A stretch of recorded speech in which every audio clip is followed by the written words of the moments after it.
और चोरा किते ले जाना मेरी साइकिल ठाल दे ਇੱਥੇ ਨਹੀਂ ਬਾਜੀ ਮੈਂ ਹੁਣੇ ਫੋਨ ਕਰਨਾ ਚੋਰ ਨਹੀਂ ਹੈਗਾ ਮੈਂ ਪੁਲਿਸ ਨੂੰ ਫੋਨ ਕਰਨਾ ਹਾਂ ਤੁਸੀਂ ਕਰਦੇ ਹੋ ਫੋਨ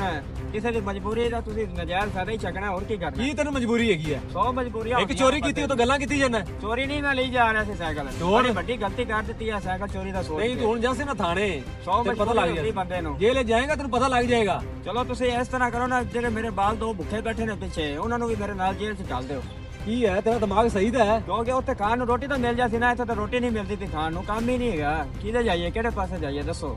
ਸਾਈਕਲ ਤਾਂ ਮਜਬੂਰ ਹੋ ਕੇ ਚਾਹ ਕੇ ਲੈ ਕੇ ਜਾ ਰਿਹਾ ਸੀ ਕੀ ਹੋਇਆ ਕੀ ਹੈ ਮੈਨੂੰ ਦੱਸ ਆ ਸੁਣ ਲਓ ਮਰ ਤੁਸੀਂ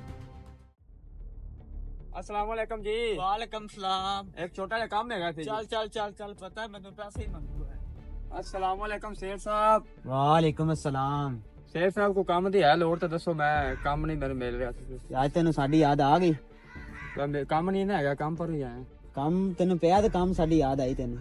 ਦੱਸੋ ਕੋਈ ਕੰਮ ਹੈਗਾ ਤਾਂ ਕਹਿਣਾ ਕਿ ਮੈਂ ਵੀ ਬੱਚਾ ਦਾ ਆਟਾ ਲੈ ਕੇ ਜਾਵਾਂ नहीं काम कोनी तो और किधर लाभ बस नहीं तेन रख सकते ਮਿਹਰਬਾਨੀ ਕਰੋ ਜੀ नहीं नहीं तुसी और किधर ਛੋਟੇ ਛੋਟੇ ਬੱਚੇ ਹੈਗੇ ਨੇ ਮਿਹਰਬਾਨੀ ਕਰੋ तू दो दिहाड़े कर से एक दिहाड़े कर से छड़ जा से पीछे फायदा है कौन ਨਹੀਂ ਨਹੀਂ ਕੰਮ ਕਰਦੇ ਰਵਾਂਗੇ नहीं नहीं ऐसे नहीं रख लगे तेन रख के सी वेखा है ना तुसी जाओ किधर और करो ਚਲੋ ਮਿਹਰਬਾਨੀ ਤੁਹਾਡੀ रहेगा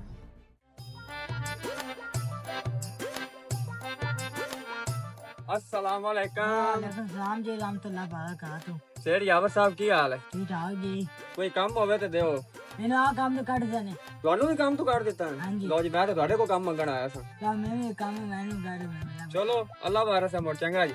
ਕੋਈ ਕੰਮ ਹੋਇਆ ਤੇ ਫਿਰ ਮੈਂ ਤੁਹਾਨੂੰ ਨਾਲ ਲੈ ਜਾਸਾਂ मेहरबानी ਹਾਂ ਚਾਚਾ ਕੰਮ ਕੁਮ ਲੱਭੇ ਕੋਣੀ ਘਰੇ ਅੱਗੇ ਕੋਣੀ ਯਾਰ ਕੰਮ ਲੱਭਿਆ ਤਿੰਨਾਂ ਚਾਰ ਬੰਦਿਆਂ ਕੋਲ ਪਤਾ ਕੀਤਾ ਕੰਮ ਵੀ ਨਹੀਂ ਹੈਗਾ ਇੱਕ ਘਰੇ ਕੋਲ ਆਟਾ ਪੈਸੇ ਵੀ ਮੁੱਕਾ ਪਿਆ ਘਰੇ ਮੰਗੇ ਨੇ ਉਹ ਪੈਸੇ ਵੀ ਨਹੀਂ ਉਹਨੇ ਦਿੱਤੇ ਉਹ ਆਂਦਾ ਜੀ ਕੋਈ ਪੈਸੇ ਨਹੀਂ ਹੈਗੇ ਨਿਕਲ ਜਾਓ ਇੱਥੋਂ ਉਹ ਮੈਂ ਆਪਦੇ ਪਤਰੇ ਵੱਲੇ ਵੀ ਗਿਆ ਅੱਛਾ ਉਹਨੇ ਵੀ ਇਹ ਕਹਿ ਦਿੱਤਾ ਉਹਨੇ ਸਲਾਮ ਲੈਂਦਾ ਨਾਲ ਹੀ ਕਿਹਾ ਤਾਂ ਟੁਰ ਜਾ ਤੁਸੀਂ ਪੈਸੇ ਮੰਗਣ ਆਂਦੇ ਜੇ ਕੀ ਕਰੀਏ ਹੁਣ ਆਪਾਂ ਨੂੰ ਕੋਈ ਪੁੱਠਾ ਕੰਮ ਨਹੀਂ ਕਰਨਾ ਪੈਣਾ ਭਾਈ ਹੁਣ ਮਜਬੂਰੀ ਬੜੀ ਬਣੀ ਇਹ ਤਾਂ ਬੜੇ ਹੀ ਬੁਰੇ ਹਾਲਾਤ ਨੇ ਤੇਰੇ ਬਸ ਇਹ ਮਜਬੂਰੀ ਹੈਗੀ ਸੀ ਨਾ ਯਾ ਵੀ ਤੂੰ ਗਲਤ ਕੰਮ ਹੀ ਕਰੂ ਸੇ ਨਾ ਤੂੰ ਚੰਗਾ ਕੰਮ ਤਾਂ ਨਹੀਂ ਨਾ ਕਰੂਏ ਤੂੰ ਕੀ ਕਰੀਏ ਜੀ ਮੋੜ ਬੱਚਿਆਂ ਨੂੰ ਵੀ ਤਾਂ ਰੋਟੀ ਖਵਾਣੀ ਸੀ ਚਲੋ ਤੂੰ ਇੰਜ ਕਰ ਆ ਕੋ ਮੇਰੇ ਕੋਲ ਥੋੜਾ ਬਹੁਤਾ ਲੈ ਲੈ ਖਰਚਾ ਲੈ ਲਾ ਤੇ ਜਾ ਕੇ ਆਦਾ ਵਾਹ ਤੂੰ ਨਾ ਤੁਹਾਡੀ ਖਾਓ ਠੀਕ ਹੈ ਮਿਹਰਬਾਨੀ ਹੈਗੀ ਹੈ ਜੀ ਹਾਂ